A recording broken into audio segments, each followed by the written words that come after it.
He's one of the most feared animals on the planet.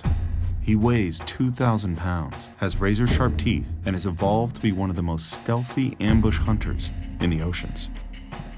He's so dangerous, in fact, that many believe the only way to study him is through the bars of a cage. And so most of the time, this is how we see him. And this is how he sees us. But are we protected by the bars of the cage or blinded?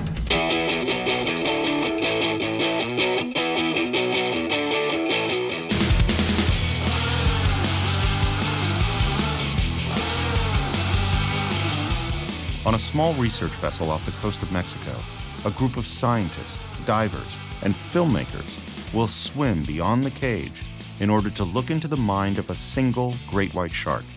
Their goal, to determine once and for all if he is an intelligent animal or a mindless killer. There are some things you have to take risk on. Realistically, any of those sharks, if they really want you, they're gonna get you. You can't change the whole world's perception on sharks, but if we can get people to care about great white sharks, it'll trickle down to all the rest of the sharks and all the rest of the ocean. Empathy leads to care, and knowledge leads to empathy. In order to understand the great white, the crew of the Captain Jack will look through his eyes, swim with him, touch him, interact with him, and in the end, they will be so confident in the relationship that they've built that they will attempt an experiment that most people would find absolutely crazy. I feel so much like the bait right now. Everything we know about sharks tells us that this is impossible. Of course, it doesn't really matter what we think.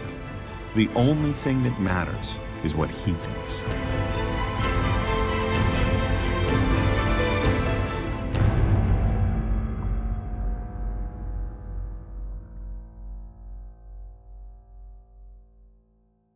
On a beautiful day at the beginning of summer, a great white shark will leave the Hawaiian Islands and begin swimming east. It is a journey he's made many times before, as did his ancestors before him.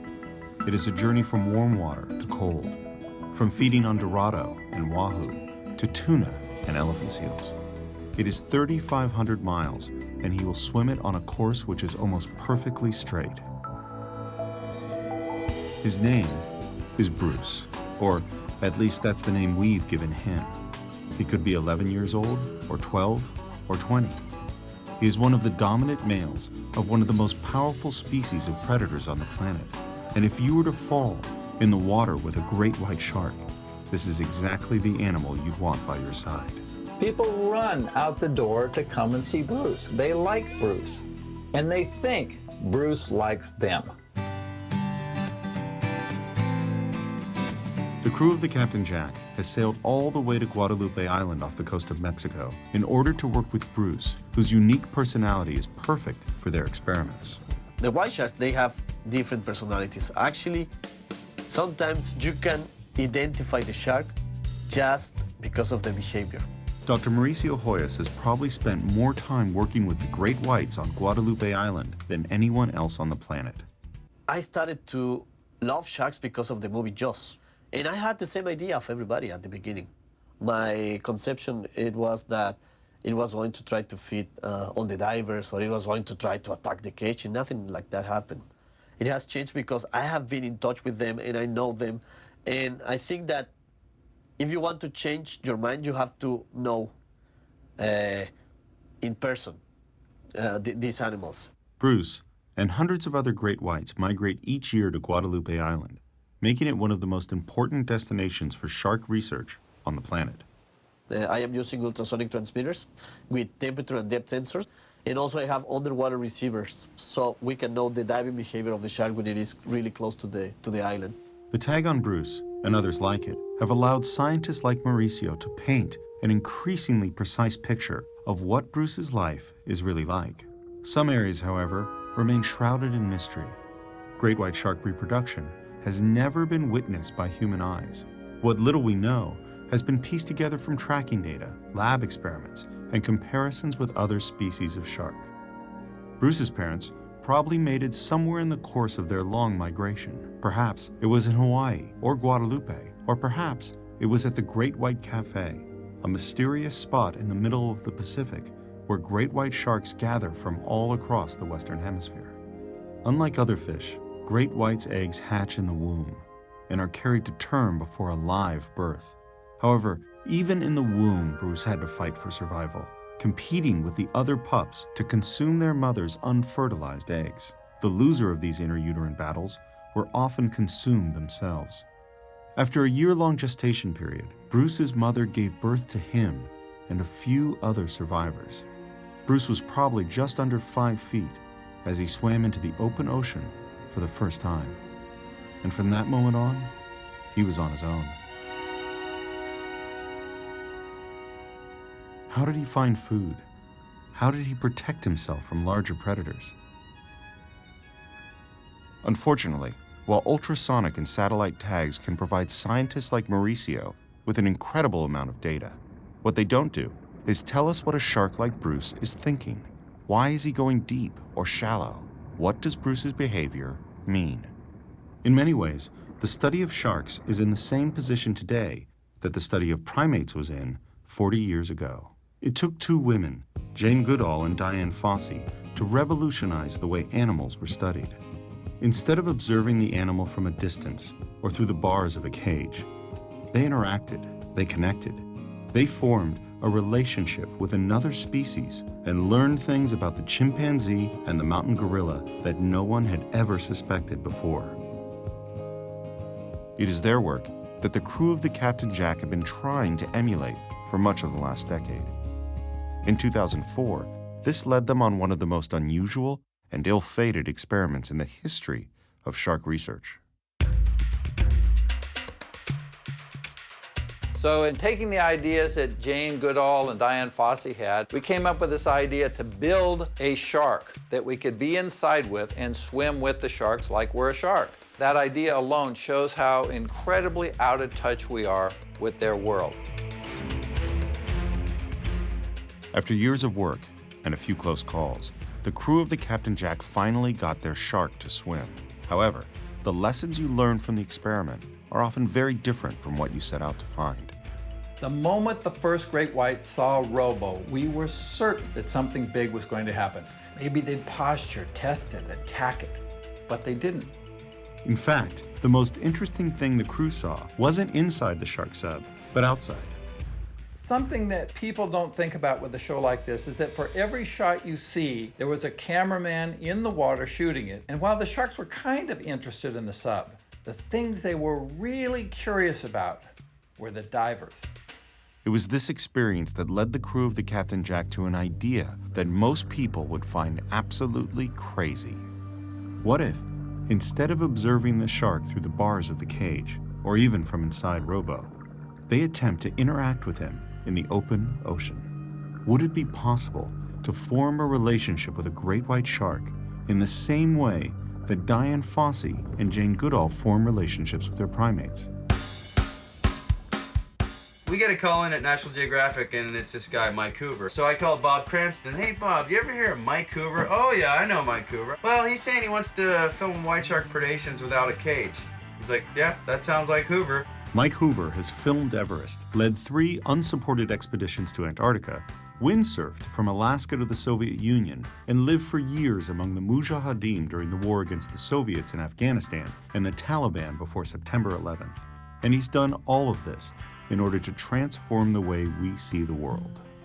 I have seen the same passion that I have about the sharks. I think that that's the most important thing. He wants to learn about the sharks. You become less arrogant as you start to listen to the other side. You start to think, how much does a great white shark know? What could we learn from a great white shark? This is a whole library of information.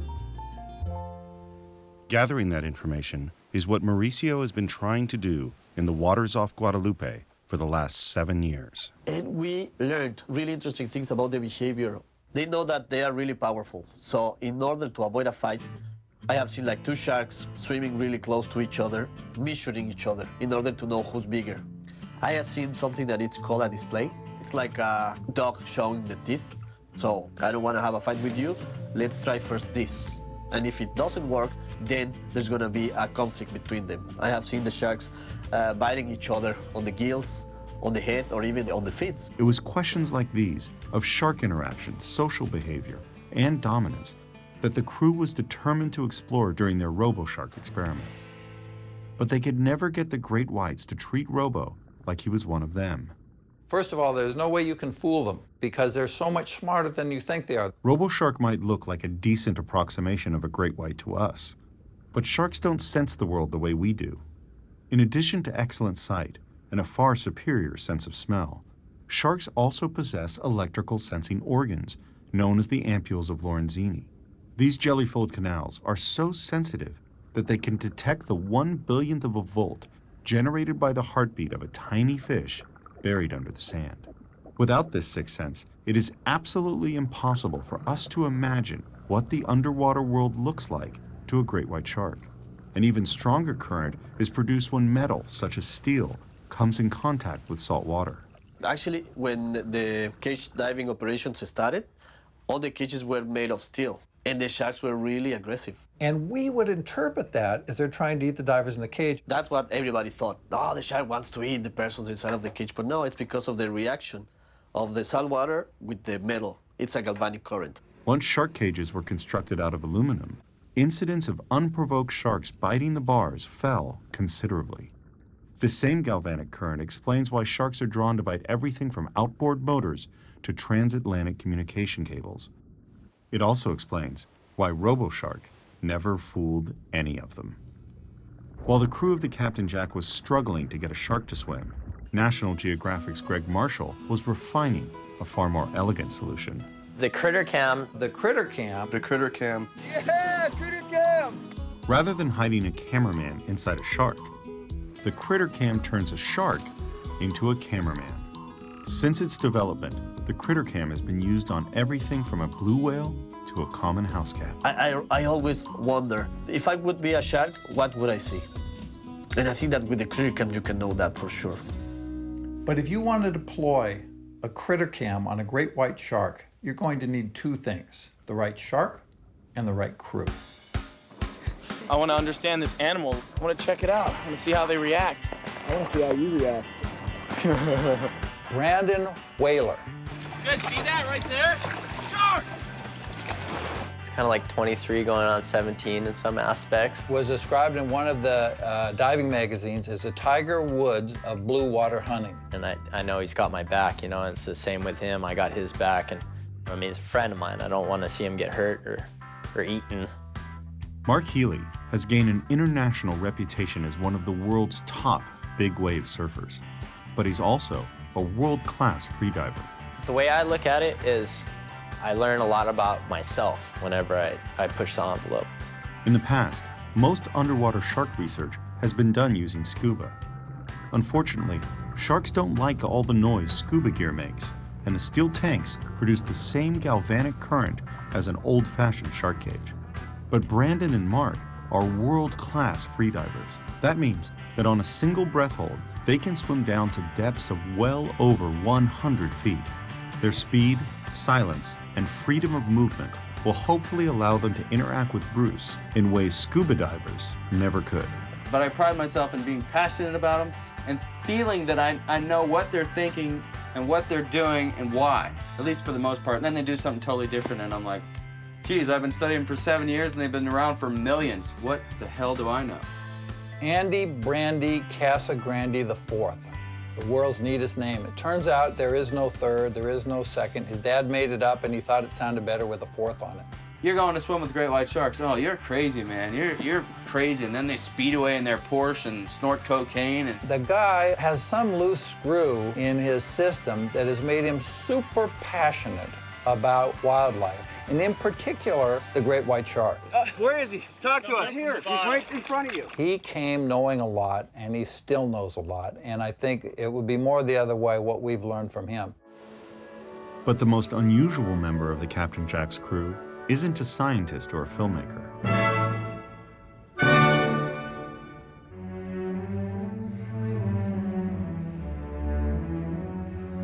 Mermaids are a myth and a legend, but for Hannah Fraser, they're a symbol, a reminder that our lives and the lives of our oceans are intimately connected. And so Hannah Fraser dons a fishtail and swims. She swims with porpoises and turtles, with big fish and even bigger whales. And if Brandon and Mark's dives go absolutely perfectly, it's Hannah's intention to take a swim with Bruce. Bruce has incredibly precise senses. He hears the engine, the generator, the anchor drop. He smells the chum. He might even pick up on the electrical signal from the Captain Jack's metal hull. Maybe he thinks he can get an easy snack, or maybe he's just plain curious. But while we'll probably never know what Bruce is thinking, with the help of the critter cam, we can get a pretty good idea of what he's seeing.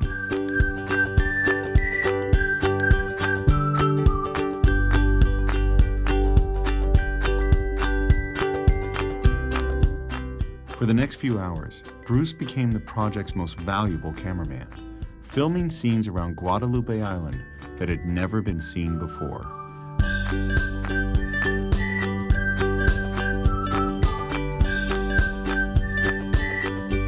This shows the deployment. This is immediately after the camera got put on the shark. You can see like little critters on the shark too. They'll run around. The most interesting thing for me that I didn't know that I was going to see, it's the behavior of the ectoparasites on the head of the shark. What is that on the left there, on the left side of them? What is that? That's a bunch of them. That's a... Wow. They were moving all the time. Actually, I think that we got the first record of mating of these parasites right in front of the camera. The presence of parasites might explain another behavior they saw on the critter cam. The shark was close to the bottom for more than 45 minutes. They're almost scratching their belly on the bottom. They also could be looking for fishes on the bottom. A lot of prey items of the stomachs of sharks are fishes from the bottom. So it could be both. Trying to figure out whether Bruce went to the bottom to hunt or to scrape parasites off his belly is one of the things that makes watching the critter cam footage so exciting. Whoa! That's the Captain Jack. Yeah, that's the Jack. Oh, there's another shark. There's another shark. Yeah, you got another shark. That's awesome. And also we saw interactions of the sharks. In one occasion, you could see a small shark that was coming right in front of Bruce, and suddenly it disappeared because Bruce is a really, really big shark. And so the crew of the Captain Jack continues to work day after day with the critter cam. But after so many perfect deployments, it was almost inevitable that something would go wrong. The critter cam is designed to release automatically and float to the surface for retrieval. But for some reason, it hadn't. So the guys that designed this thing are really smart. They built in a redundant release system so that at a scheduled time, the blade comes down and cuts that zip tie. But if that doesn't work, there's a little magnesium post holding the whole thing in place, and magnesium dissolves in salt water. So if all of the electronic stuff completely fails, after 10 hours, this thing should pop off all on its own.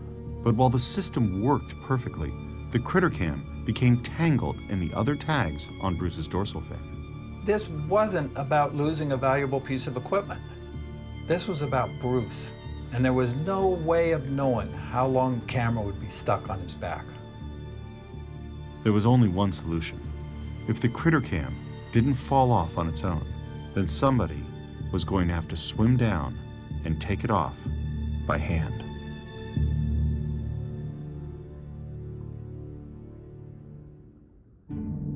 If you knew an animal was evil, would it change the way you treat it?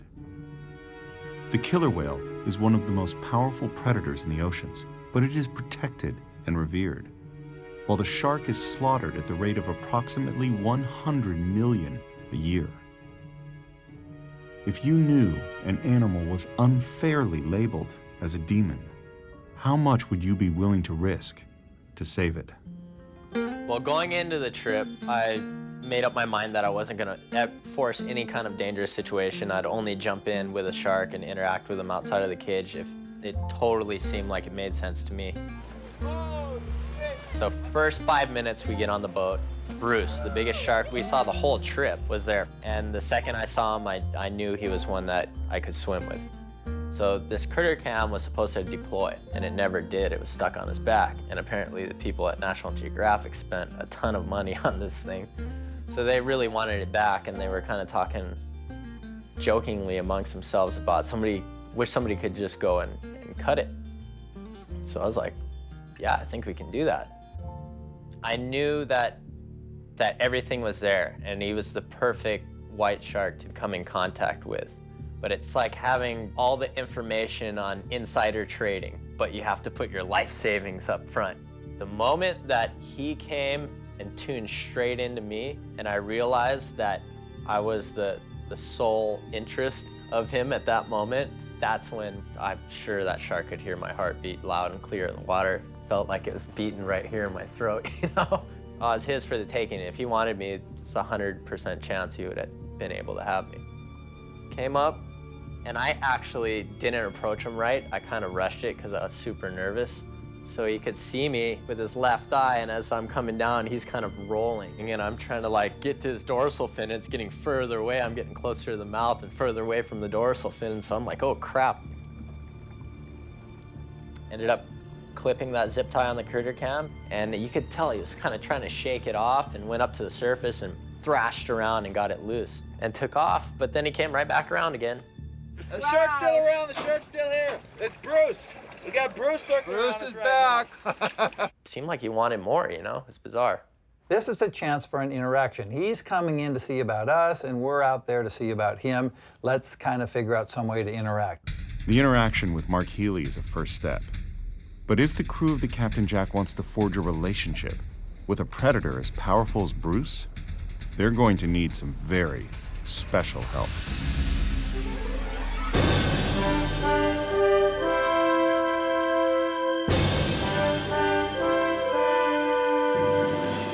"35 years ago, forming a relationship with a killer whale was almost as crazy as forming one with a great white shark. Killer whales are the other apex predator in the ocean, and in many ways, they're dominant even over the great white. But in the last 35 years, the image of the killer whale has been completely transformed. In looking at the show at SeaWorld, I was more interested in how they got him to do it. And there had to be somebody, some Bill Gates of killer whale training, and I wanted to meet him. And that guy is Thad Lacinic. When I first started, animal training was a lot more basic than it is today. There was a lot more of tell the animal what to do. And we found with killer whales, because, well, their name alone says it, they're not going to be told what to do by anybody. They have to do it because they like you. They have to do it because they built up a relationship with you. And they have to do it for things other than food. So we changed the way we train the animals and focused more on the positive. The result was a new relationship with a wild animal and the transformation of its image from killer to friend. And at a small facility in Jamaica, one of Thad's students, Eric Bogdan, is using his techniques to work with an animal that most people would consider to be untrainable. Now this is, look at that, look at that. Look at the other ones. That is absolutely incredible. That is operant conditioning at its best. That is just incredible. These animals knows exactly where to go and what to do as soon as they hit the water. And these are sharks. These are supposed to be not so smart. I mean, I know we're going to be able to do some stuff with whites. But working with killer whales, or even nurse sharks in captivity, is very different from working with great whites in the open ocean. Still, in many ways, the greatest obstacle the crew of the Captain Jack faces is the one they brought with them: fear.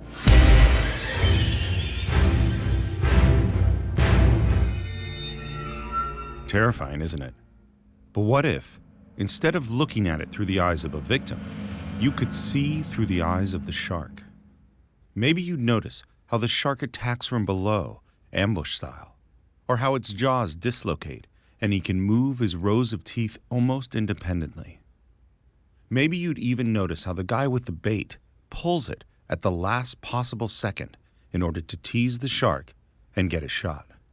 If you could see all that, the shark would remain exactly the same, but you would have changed.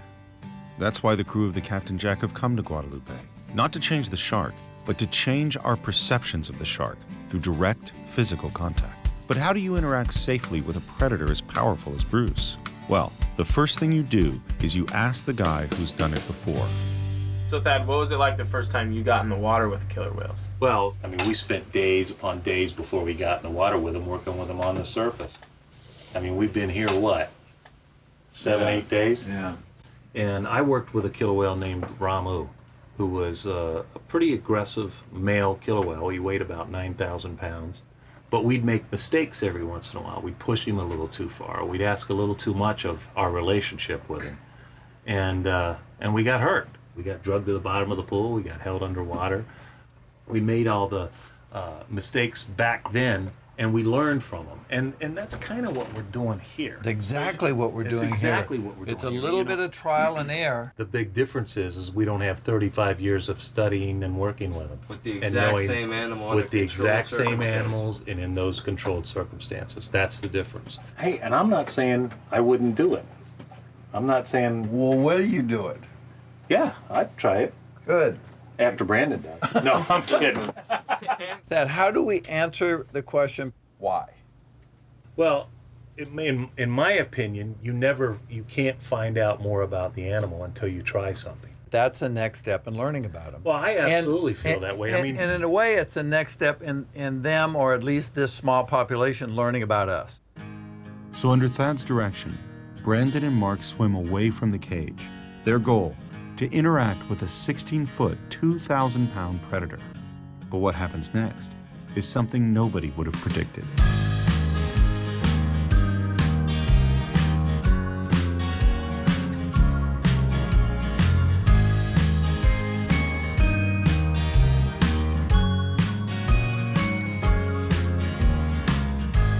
Not only did Bruce not attack them, he allowed Brandon and Mark to ride on his dorsal fin.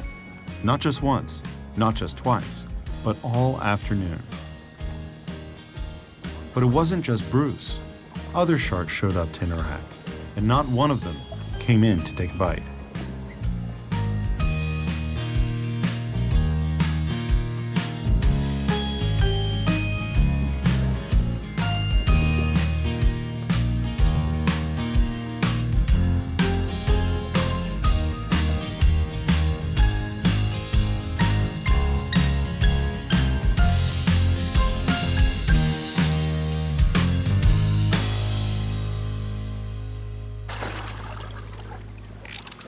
That was fun.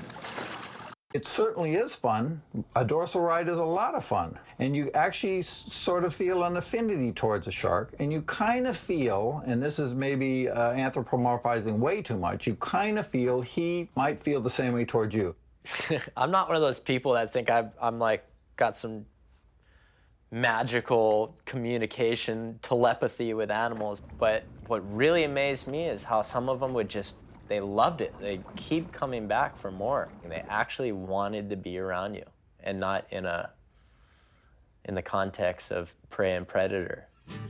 if the shark didn't like it, number one, he'd probably swim as fast as he could away, or he'd turn around and lunch the guy. But they haven't done that. In fact, yesterday I watched one shark in a matter of 45 minutes. He came around 8 times, and each time he came around, he let one of the divers grab him by the dorsal and go for a long ride. I know this sounds crazy as hell, and I can't even believe I'm saying it. I probably would not have said this had I not seen what I've seen here now with these sharks. But I know animals, and that shark is telling you it didn't bother me at the least, and he may have enjoyed it. And there are people out there that are going to think this is a stunt, that I dared Brandon to go grab onto a white shark so I could film it. No matter what we White do, shark. some people are going to say it's a stunt. We're going to be on all kinds of blogs, paying a bunch of Yahoo, cowboys, whatever. But what Thad said right now is so profound that it wasn't adversive to the shark, contrary to what everybody would have predicted. Yeah. The shark comes back. The shark goes by the tuna. He's curious about us. He's learning about us, and we're learning about him. But is Bruce really learning about the crew of the Captain Jack? After all, most people think of him as little more than a mindless killer. Actually, in the past, most of the people thought that the sharks were stupid creatures. Early analysis of white shark anatomy revealed a brain not much larger than the human thumb. But recent data suggests that the brain of the white shark might be far bigger than anyone ever suspected. Just below what we thought was the shark's brain is a large, flat, Y-shaped structure whose cells bear very close resemblance to brain tissue. In a 16-foot white shark, this Y-shaped structure can grow up to 2.5 feet long, implying previously undetected cognitive ability in an animal widely believed to be a mindless killer. And yet, despite all the new data, the myth of the demon shark is stronger than ever. A shark is a killing machine. They show no love, no mercy. Vicious. They're just hungry and they're out to get people. They can sense blood. I didn't swim for a really long time after I saw Jaws. Sharks kill only a handful of people each year, but the fear of sharks affects millions. If I see a dolphin fin, it gives me a slight, fear. And how do people know what they know about the great white shark? I see it on TV a lot. Mike Hoover has spent much of the last decade filming the great whites. And while his intention is to demystify the animal, the realities of the entertainment industry have put him in an almost impossible position. You see, there's only one real way to sell a shark show: teeth. And if you want teeth, you're going to have to use bait.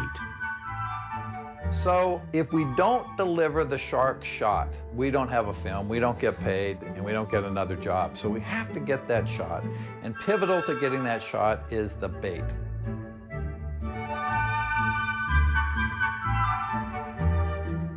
Once the bait's in the water, all you can do is wait. And wait, and wait. And even when the sharks do come to visit, there's no guarantee that they'll actually take a bite. We put out bait in the water and they often swim right by it. And you go, well, then why are they here? You think about the number of times that they come in and swim by the bait. You would think, well, that might be 2 to 1 or 3 to 1 or something like that. It's probably closer to 40 to 1 that they come by, and they come by, and they come by. Frequently, they don't even go by the bait. The white sharks do not eat all the time. Actually, there was a study. Some scientists set an internal transmitter in the stomach of the shark in order to know when the shark was going to feed. And the shark didn't feed for 1.5 months. And then, finally, after weeks or even months of waiting, you get the shot you were looking for. So how we know what we know about great white sharks has largely been influenced by only seeing sharks that are eating. Imagine if everything we knew about human beings was watching them eat at the dinner table. And now from that, we're going to be able to describe what their lives are like. When this becomes the totality of what you know about great white sharks, your opinion of them is going to be bent. Because first of all, we only see them in one particular mode. And second of all, the media tends to amplify that mode. And you see it over and over and over and over again until that becomes what a great white shark is: a mindless eating machine, which it isn't. One of the most interesting things the crew of the Captain Jack discovers is how broad and varied the range of personalities are among the sharks at Guadalupe. From the calm and cautious sharks like Bruce, to the small, twitchy, aggressive, and, to be honest, very frightening shark named Mao. We weren't getting rides on those guys. Like that scarred up one Mao, he wanted a piece, man. Tried to sneak up on me a bunch of times. He's really, I don't like to say aggressive, but it's all the time he's really active. All the time he's moving and he's trying to, and he's on this side of the cage, and the other side of the cage, and it's biting the motor. He's smaller, he's younger, probably, and he's got shark bites on it. You don't think that's changed his behavior? Well, the interesting thing about white sharks, you can actually learn a lot about their behavior just by their looks. The rougher and ripped up and scarred up and more beat up the shark looks means that that shark has no problem with brawling. Has he been picked on by other sharks? And that could cause him to have an attitude? And that goes back to my point that you cannot predict what these sharks are going to do, and you have to be careful because you do not know what the individual history is on these animals. And the more we do it, and the more we're all in the water, then we can start to predict it. But you could make mistakes too. So what is Bruce thinking when he sees the diver in the water? Is he motivated by hunger or curiosity or some other instinct we haven't even begun to suspect? It's a big question, and the only way to answer it is experience. As we advance step by tiny step, present Bruce with new things and observe his reactions. Will he be cautious, aggressive, curious, fearful, maybe even playful? The more unusual the situation, the more interesting the reaction. And sometimes, the most exciting experiments are the ones where no one has any idea what will happen next.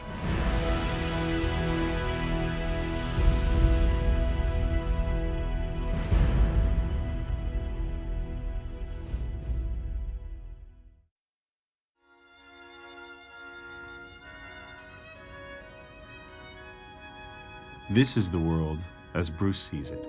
White light shining through blue water, the feel of coarse sand against his rough skin, and the smell of 1,000 lives connected by the shimmering buzz of electricity, which we will never see. This is his world, and he knows every inch of it. But for the last several weeks, he's been focused on something else.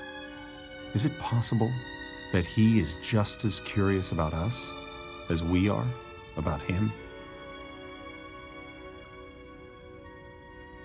When we're in the water, they seem more interested and engaged with us than that giant 80-pound tuna hanging above our head. That's what's convinced me. We sit there and we watch it. You got this fish hanging out there, and they're not coming up and taking a swipe at it. Bruce, it's coming again and again because it's interesting. It's curiosity. It's telling you that it's an intelligent animal.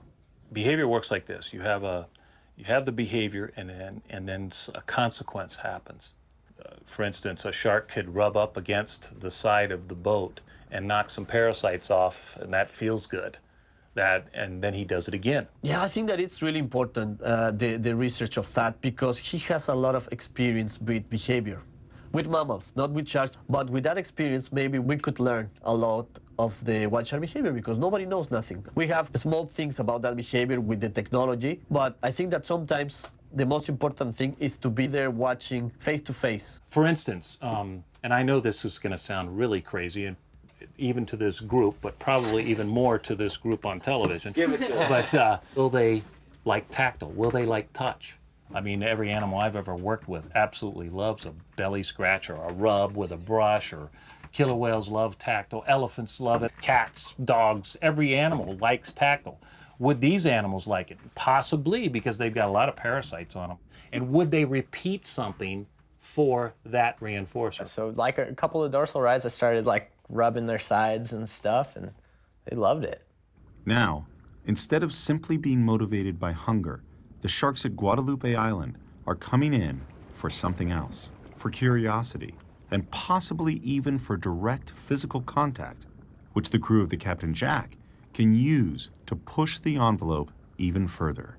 They're trying to look at you when you're riding, and if you put your head over to one side, it almost acts like a rudder, because they'll look back at you and they'll turn their head that way, and when they turn their head that way, obviously their body goes that way.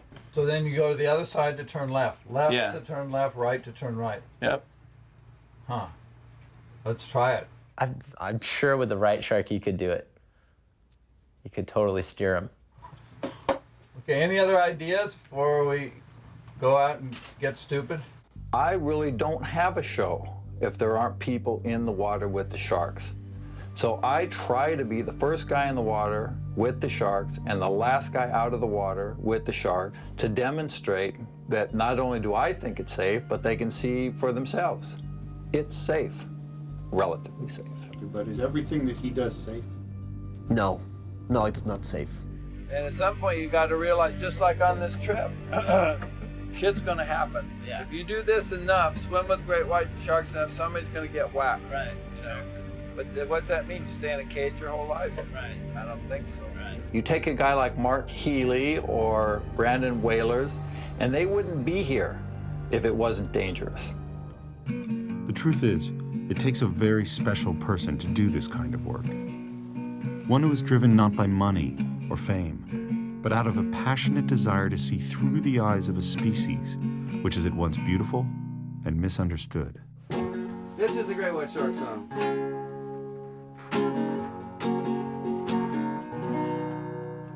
The adult version. If I was a great white, I wouldn't bite you, but I'd swim right next to you.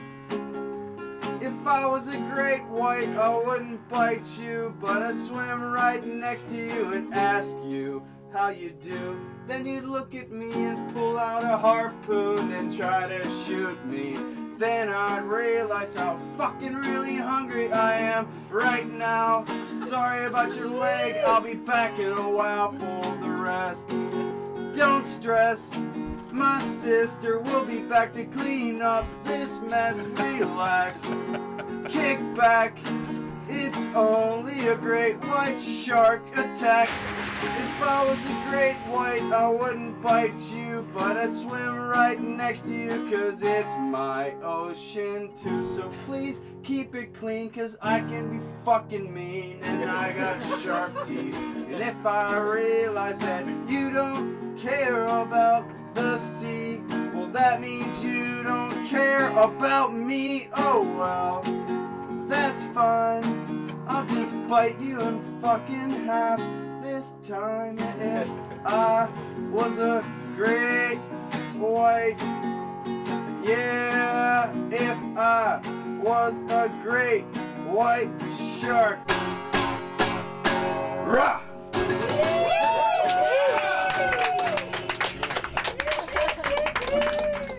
Each one of them came with a different perception of the great white shark. But having seen them, swum with them, even touched them, none of those perceptions remain the same. The question is, have they done enough to change the way we see the great white? According to Mike Hoover, the answer is no. If they really want to make a change, they are going to have to push the envelope one last time.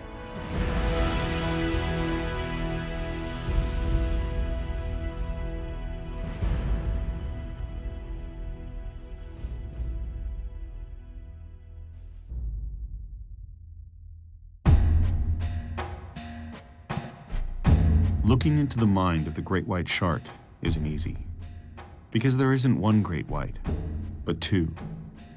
One is the child of evolution, elegant, powerful, and perfect. The other is the child of our imagination, bloodthirsty, vicious, and absolutely terrifying. Between these two visions is a great barrier, one made not of steel or stone, but of something far more powerful, fear.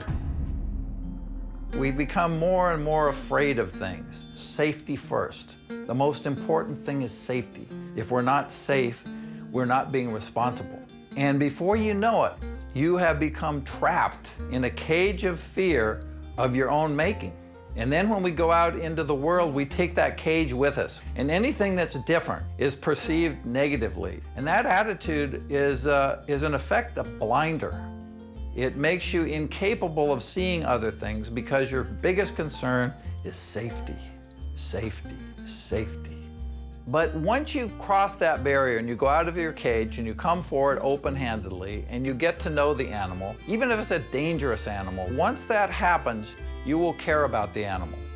Hannah came to Guadalupe to see if it was possible for a mermaid to swim with a great white. But the real demon she faced wasn't the one in the water.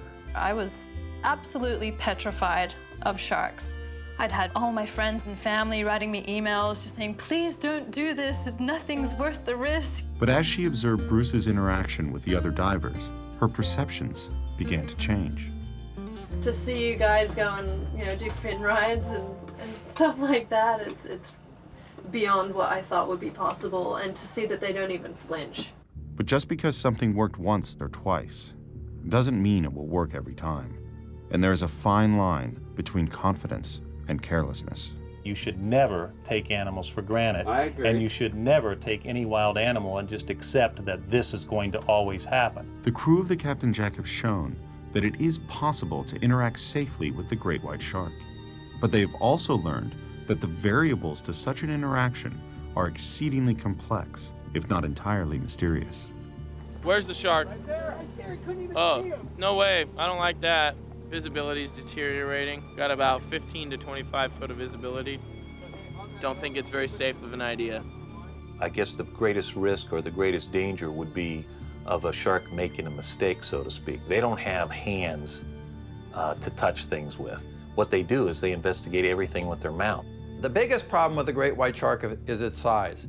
If you go wading in a pond and a bunch of little minnows start biting at your toes, aren't they cute, is what you might say. But if the minnow weighs 5,000 pounds, it isn't so cute. The behavior is the same. In one case, it tickles, in the other case, it's fatal. And for Hannah to swim with the great whites, she must deal with risks which are far greater than those faced by Brandon or Mark. Brandon and Mark, they've got a wetsuit on, they've got a mask. I wouldn't want to do that without a mask. She's got little goggles. Those things are hard to see out of. Everybody who's swimming with the sharks has something in their hands, whether it's a big camera or a stick or a spearfishing gun. I'm in there and I've got nothing. It's just me. And Hannah is breathing compressed air off of Andy's tank.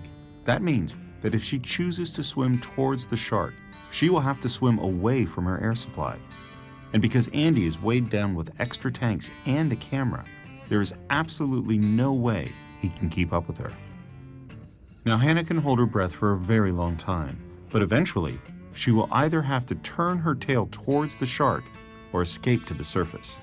And that is not the place you want to be with sharks circling around underneath, because that is how they identify their prey. And my silhouette looks like kind of like a skinny anorexic elephant seal, and if they're feeling particularly hungry, they might just kind of think, well, close enough.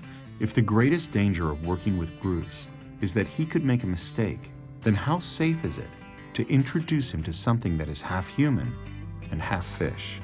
When I listened to my inner self and got past the actual fear, it became clear that it was definitely a journey that I wanted to take.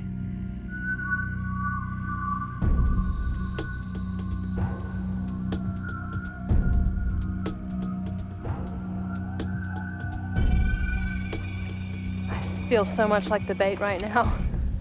I can't believe I'm doing this. I mean, people are always telling me, you look like a 6-foot shiny lure.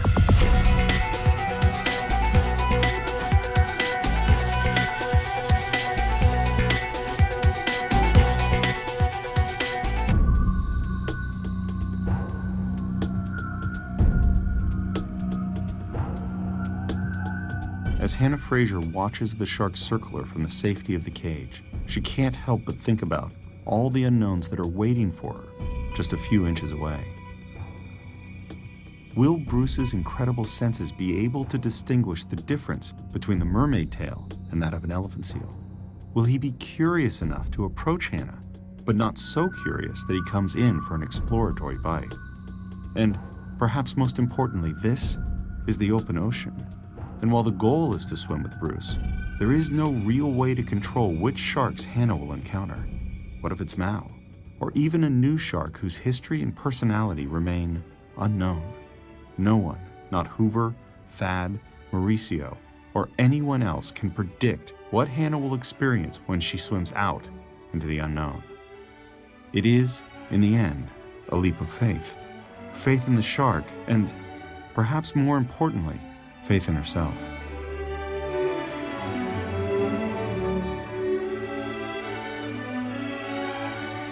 That moment when I actually took off towards a shark wearing the mermaid tail, something clicks inside my head and I feel like I am literally at one with the ocean.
Hannah swims among the sharks at Guadalupe Island for 6 straight days. The shark is back. Shark is back? He's back? Yeah.